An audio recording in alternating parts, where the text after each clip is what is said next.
So இன்னொரு முக்கியமான ஒரு தகவல், ஒவ்வொரு டீமும் பிளே ஆஃப் போறதுக்கு, அதாவது நேத்து மேட்சை இல்லாம, அதாவது நேத்து மேட்சை அதுல ஆட் பண்ணல, அந்த தகவலை நம்ம பார்க்க போறோம்.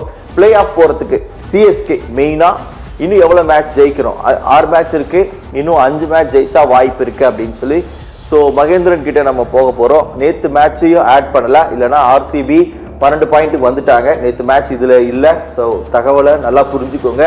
நேத்து மேட்ச் இதுல இன்னும் ஆட் ஆகல அப்படின்னு பார்க்கும்போது ஆர்சிபி 12 பாயிண்ட்ல சாலிடா, அதாவது இன்னும் அவங்களுக்கு 2 ஜெயிச்சாலே போதும் அந்த நிலைமையில இருக்காங்க. பஞ்சாபும் இன்னும் 2 ஜெயிச்சா போதும், சாலிடா உள்ள போயிடுவாங்க.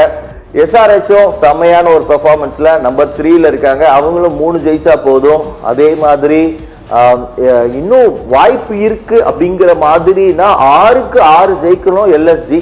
இதெல்லாம் சாத்தியப்படுமா? சிஎஸ்கே பத்தி சொல்லுங்க. இல்ல இது பாத்தீங்கன்னா கண்டிப்பா மேட்ச்க்கு மேட்ச் வந்து இது கண்டிப்பா மாற போகுது. அதுல எந்த விதமான மாற்று கருத்துமே இல்லை. ஏன்னா 7 மேட்சஸ்ல வந்து பஞ்சாப் வந்து 2 மேட்சஸ் தான் வின் பண்ணுவாங்களா அப்படின்னு கேட்டீங்கன்னா டெஃபினட்டா கிடையவே கிடையாது. ஸோ அவங்க எப்படி பார்த்தாலுமே வந்து பாத்தீங்கன்னா இருக்கிற ஃபார்முக்கு இன்னொரு 5 மேட்ச் வின் பண்ணிட்டு போவாங்க. ஸோ அந்த வகையில பாக்குறப்போ சிஎஸ்கேக்கு ஒரு அதனால பாக்குறப்போ சிஎஸ்கேக்கு ஒரு பாசிட்டிவ் என்னன்னா, கண்டிப்பா அவங்க 6ல வந்து 5 தான் வின் பண்ணணும் அப்படின்றலாம் கிடையாது. மேபி இன்னும் ஒரு லாஸ் 2 லாசஸ் வந்து சிஎஸ்கே சந்திக்கலாம். But at the same time அந்த 4 வின்ஸ் கண்டிப்பா இப்போ 6ல இப்போ 5ன்னு சொல்லியிருக்காங்களா, ஸோ 6ல 4ங்கிறது கண்டிப்பா இருந்தே ஆகணும். At the same net run ரேட்டும் வந்து பாத்தீங்கன்னா ரொம்பவே முக்கியமா இருக்கும். ஏன்னா எப்பயுமே 4ஆவதா நம்ம உள்ள போகும்போது பாத்தீங்கன்னா நம்மளுக்கு கீழ இருக்க 2 அணிகளுமே வந்து பாத்தீங்கன்னா ஒரே பாயிண்ட்ஸ்ல தான் இருப்பாங்க. சோ அந்த 4ஆவதா போக போற இடம் வந்து பாத்தீங்கன்னா நெட் ரன் ரேட் தான் வந்து பாத்தீங்கன்னா டிசைட் பண்ணுமே.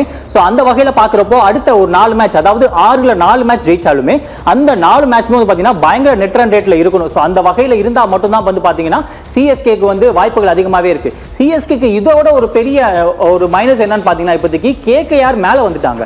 ஒருவேளை அடுத்த போட்டியில சிஎஸ்கே வந்து லாஸ் பண்ணி கேகேஆர் வின் பண்ணிட்டாங்கன்னா அவங்க ஒரு பாயிண்ட் கூடுதலா இருக்காங்க. இவ்வளவு நாள் 10th பிளேஸ்ல இருந்த கேகேஆர் இப்ப சிஎஸ்கே அடிச்சுட்டு மேல வரதுக்கான ஒரு வாய்ப்புகளுமே கிடைச்சிருக்கு. சோ இதை வந்து நம்ம டிஃபைன் பண்ணவே முடியாது. இப்ப யார் வந்து அந்த 4வது பொசிஷனை பிடிக்க போறாங்க அப்படின்றத டிஃபைன் பண்ணவே முடியாது. இப்ப ஆர்ஆர் இருக்காங்க. என்ன பொறுத்தவரையும் ஆர்ஆருக்கு வந்து பாத்தீங்கன்னா ஒரு மிகப்பெரிய டிராபேக் இருக்கு. பேட்டிங்ல வந்து பயங்கரமாவே வந்து அவங்க வந்து ஒரு சின்ன கொஸ்டின் மார்க் தான். டாப் ஆர்டர் கொலாப்ஸ் ஆயிடுச்சுன்னா அதுக்கப்புறம் ஆடுறதுக்கு ஆளே இல்ல அப்படின்ற மாதிரி தான் இருக்கு. அட் த சேம் டைம் பவுலிங்கை வச்சு அவங்க கொண்டு போறாங்க.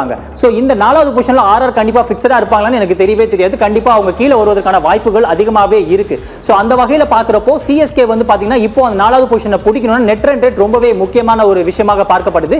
ஆனா கீழ இருக்க கேகேஆர் கிட்டயும் ஒரு கண்ணு கண்டிப்பா இருக்கணும். அவங்களுக்கு கீழ இருக்க கேகேஆர் எம்ஐ கிட்டயுமே ஒரு கண்ணு இருக்கணும். ஏன்னா அடுத்த வர மேட்சஸ்ல வந்து பாத்தீங்கன்னா இவங்க வந்து 2-3 லாசஸ் மேல போக ஆரம்பிச்சானா இப்போ லாஸ்ட்ல இந்த கேகேஆரே வந்து மேல வரதுக்கான வாய்ப்புகள் அதிகமா இருக்கு. சோ கண்டிப்பா பேட்டிங்ல வந்து ஒரு மிகப்பெரிய மாற்றத்தை கொண்டு வந்தே ஆகணும். கான்சென்ட்ரேட்டா அவங்க விளையாடணும். அப்படி விளையாண்டா மட்டும் தான் அந்த 4th பிளேஸ்லயாச்சும் நம்ம பிளே ஆஃப் குள்ள போக முடியும். இந்த வாட்டி கொஞ்சம் ரேஸ்ல நிக்க முடியும். இல்லனா ரொம்பவே கஷ்டம் சிஎஸ்கே பொறுத்த வரைக்கும். ஓகே, சோ சிஎஸ்கேக்கு வாய்ப்பு இருக்கு அப்படிங்கறதா ஒரு நல்ல கிரீன் சிக்னல் கிடைச்சிருக்கு. அதாவது 4வது இடத்தை பிடிக்கிறதுக்கு அருமையான சான்சஸ் இருக்கு. வரக்கூடிய மேட்சஸை கொஞ்சம் கான்சென்ட்ரேட் பண்ணி அவங்க வின் பண்ணாலே போதும் அப்படிங்கறதா ஒரு சூப்பரான தகவல்.